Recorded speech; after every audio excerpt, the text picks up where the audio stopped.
धर्मपुर गांव की गरीबी और अमीरी की खाई में पिसती एक गरीब महिला राखी, जो अपने पति की मृत्यु के बाद अपने बच्चों के लिए संघर्ष करती है। लेकिन जब सरपंच की क्रूरता से उसकी मृत्यु हो जाती है, तब उसकी आत्मा एक घड़ी के माध्यम से न्याय लेने लौटती है। बात है जब एक गांव में चुड़ैल का बड़ा आतंक था। उस गांव में चुड़ैल का खौफ था।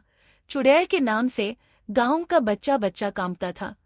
गांव में जैसे ही शाम होती, सब लोग अपने अपने घर में छुप जाते। एक दिन की बात है, जब मंगू दुकान पर काम कर रहा था कि तभी मोहन उसे बोला, अरे भैया, अभी तक यहाँ क्या कर रहे हो? देख नहीं रहे शाम हो गई है। हाँ, बस मैं अभी यहाँ से निकल ही रहा था। हाँ भैया, जल्दी चलो, वरना कहीं चुड़ैल अपने गांव में ना आ जाए। भैया, बस जा ही रहा हूँ। मंगू अपने दुकान का काम निपटा ही रहा होता है कि तभी वहां उसे ढूंढते ढूंढते उसकी बेटी लीला आ जाती है।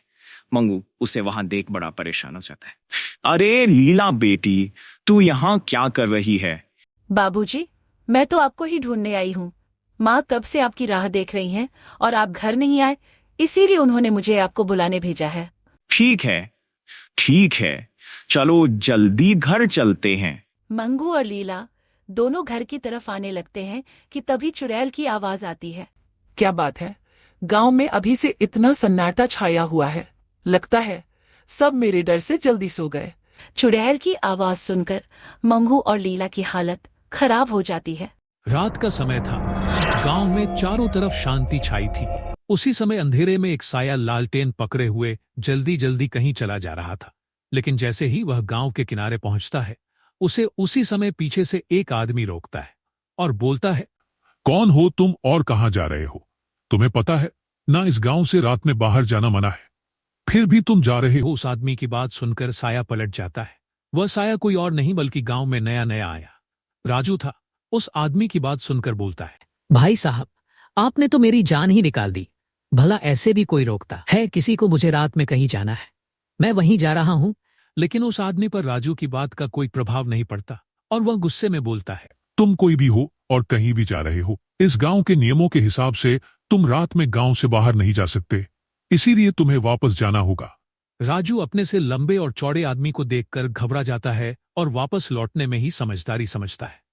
अभी तो चलता हूँ, कल से दूसरे चोर रास्ते से निकल जाऊंगा। यह कहकर राजू वहां से चला जाता है और अगली रात को दूसरे चोर रास्ते से निकल जाता है। गांव वाले भी कितने मूर्ख हैं, इनको कोई भी आसानी से मूर्ख बना सकता है।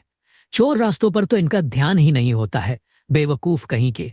और वो खली के जैसा दिखने वाला अपने आप को बहुत चालाक समझ रहा था। अगली सुबह गांव वाले उठते हैं और राजू के घर के बाहर उसकी पत्नी सोनी को रोते हुए देखते हैं। उसी समय वहां सरपंच जी आ जाते हैं और बोलते हैं, अरे ये राजू की घरवाली ऐसे रो क्यों रही है, क्या हुआ? कुछ नहीं सरपंच जी, इसका घरवाला राजू मेरे मना करने के बावजूद रात में इस गांव से बाहर निकला और मारा गया। यह तो बहुत ही बुरा हुआ। भूला, तुम्हें ध्यान रखना चाहिए था। तुम तो इस गांव के सबसे बलवान आदमी हो। मैं आपकी बात और गुस्सा दोनों समझता हूं, लेकिन सरपंच जी, राजू किसी दूसरे चोर रास्ते से रात में चला गया और मारा गया, क्योंकि मैं तो मुख्य रास्ते पर ही पहरा देता हूं। वो दोनों बातें कर ही रहे होते हैं कि तभी राजू के बूढ़े पिता श्यामलाल वहां आ जाते हैं और बोलते हैं, ये सब क्या हो गया? सरपंच जी, मेरा बेटा कहाँ चला गया? उसे ढूंढिए ना, वो हमारा इकलौता सहारा था। अब हम आपके भरोसे हैं। श्यामलाल की बात सुनकर वहीं खड़े गांव के कुछ जवान लड़के, जिनके नाम मोनू और बिरजू होते हैं, बोलते हैं, चाचा जी, आप चिंता ना करो, हम गांव वाले मिलकर राजू भैया को ढूंढेंगे। क्योंकि अगर इसी तरह से गांव वाले रोज गायब होते रहे तो कुछ समय में इस गांव में एक भी आदमी नहीं रह जाएगा। फिर मोनू और बिरजू वहां से चले जाते हैं। बिरजू मोनू से बोलता है, मोनू भाई, आप गांव वालों से बोल तो आए हो कि लोगों को ढूंढोगे, लेकिन आपको पता है कि वो लोग कहाँ हो सकते हैं जो गायब हुए हैं? तुम्हारी बात में तो दम है, लेकिन मुझे ना जाने क्यों लगता है लोगों को खोजाना जंगल में बहने वाली नदी से जुड़ा हुआ है। हम दोनों को उसी नदी के पास चलकर देखना चाहिए। फिर दोनों उस नदी के पास जाकर खड़े हो जाते हैं। दोनों काफी देर तक वहीं खड़े रहते हैं। उसी समय रात हो जाती है। मोनू को भूख लग जाती है। वह बिरजू से बोलता है, अरे बिरजू, मुझे भूख लग रही, मैं कुछ खाने को देखकर आता हूँ। अगर तुझे यहाँ डर लग रहा है तो तू भी मेरे साथ आ सकता है। क्या बात कर रहे हो आप मोनू भाई, मैं क्यों डरने लगा? आप जाओ और कुछ खाने को लेकर आओ, मैं यहाँ इस जगह पर नजर रखता हूँ।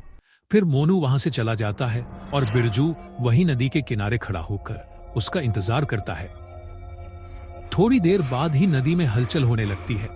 अरे बाप रे, ये नदी में इतनी हलचल क्यों हो रही है?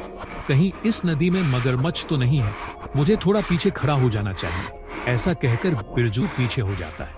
उसी समय नदी में से एक बड़ा सा राक्षस निकलता है और बिरजू को पकड़ लेता है। बिरजू डर के मारे जोर जोर से चिल्लाने लगता है, बचाओ मोनू भैया बचाओ, ये राक्षस मुझे नदी के भीतर खींच रहा है, मुझे बचाओ मोनू भैया। उसी समय मोनू भी वहां आ जाता है और ये दृश्य देखकर सुन्न हो जाता है। हे भगवान, ये सब क्या है?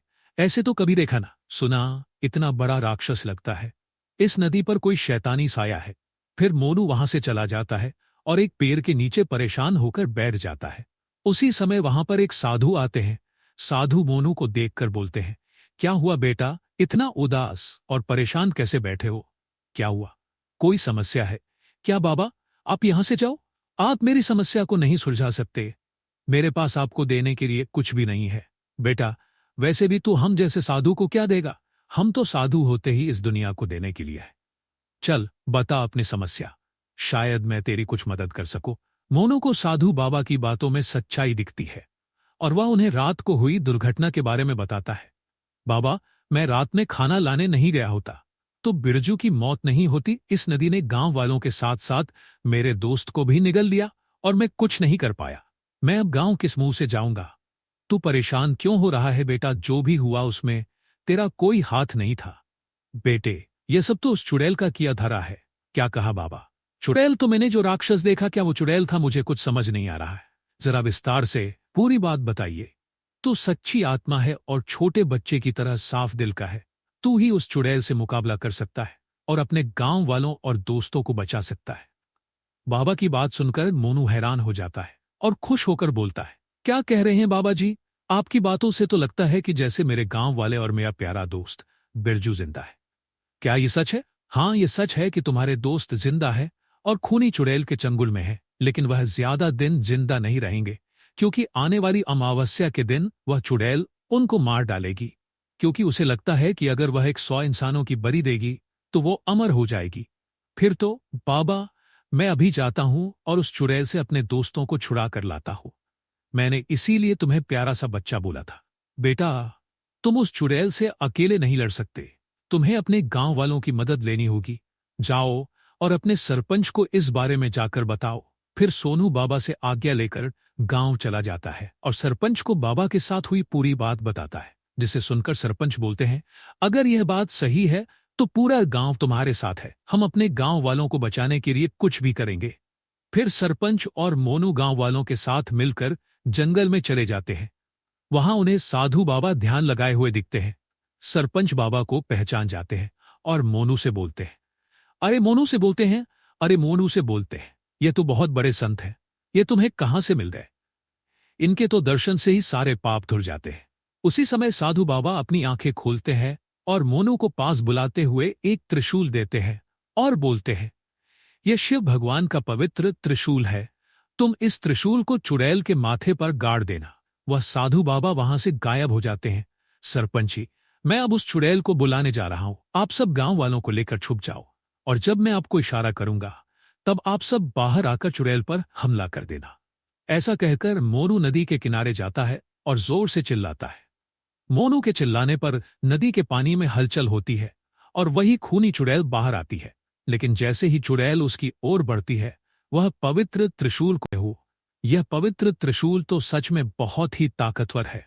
जैसे ही चुड़ैल जलता है वहां पर एक देवता आ जाते हैं और मोनू को बोलते हैं, मोनू तुम्हारा शुक्रिया, तुमने मुझे इस चुड़ैल के चंगुल से आजाद करा दिया। मैं तुम्हें आशीर्वाद देता हूं कि तुम इस चुड़ैल से जीत जाओ और इंसानियत को बचाओ। ऐसा कहकर देवता गायब हो जाते हैं। उसी समय चुड़ैल भी गुस्से में बाहर आती है और बोलती है, कौन है वह दुष्ट जिसने मेरे जादू को तोड़ा? मैं उसकी जान ले लूंगी। अपने सामने खड़े मोनू को देख चुड़ैल हंसने लगती है, तो तू है वो जिसने मेरे जादू को तोड़ा? इंसानों की भी हिम्मत बढ़ गई है। चुड़ैल अपने तुमने जो किया है उसका अंजाम तो तुम्हें भुगतना ही पड़ेगा, लेकिन एक रास्ता है, ममता की आत्मा को शांति तभी मिलेगी जब तुम उसके परिवार के सामने अपने गुनाह कबूल करोगी और उनकी मदद करोगी